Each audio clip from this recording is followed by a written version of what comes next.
বিগত ৩ বছরে Bangladesh startup company limited দেশের ৩৬ স্টার্টআপকে ১২০ কোটি টাকা বিনিয়োগ করেছে।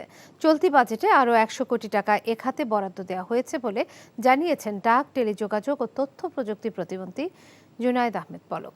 দুপুরে বিসিসি ভবনে স্টার্টআপ সামিট ২০২৪ আয়োজন উপলক্ষে সংবাদ সম্মেলনে তিনি আরও জানান, সরকারের লক্ষ্য ২০৪১ সাল নাগাদ $৫০ বিলিয়ন স্টার্টআপ তৈরি এবং ১ লাখ স্টার্টআপ প্রতিষ্ঠানের মাধ্যমে ১ কোটি কর্মসংস্থান সৃষ্টি করা।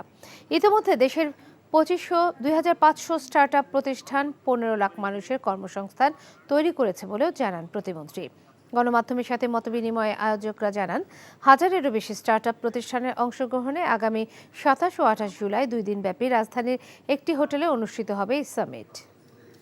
আমরা আগামী ৪১ সালে যে টার্গেট ফিক্স করেছি যে আমাদের $1 ট্রিলিয়ন ইকোনমির অন্তত $৫০ বিলিয়ন স্টার্টআপ থাকবে ৪১ সাল নাগাদ, এবং আমাদের লক্ষ্য ৪১ সাল নাগাদ বাংলাদেশে ১ লক্ষ স্টার্টআপ থাকবে যারা কিনা ১ কোটি তরুণ তরুণী কর্মসংস্থান সৃষ্টি করবে।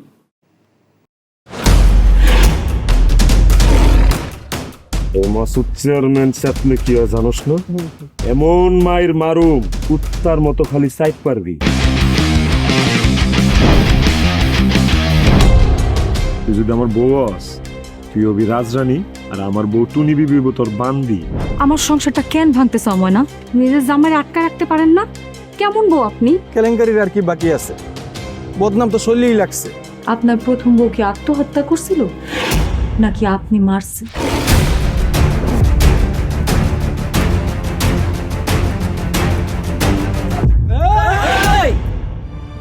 ময়না তো পালাইতে চায় না। ওরে পালাইতে হইবই।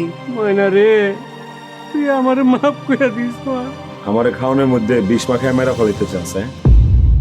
মাইরা একেবারে আম গাছের লোকে ঝুলাই দিবেন যেমনি আপনার বড় বড় মাইরা ঝুলাইছিলেন।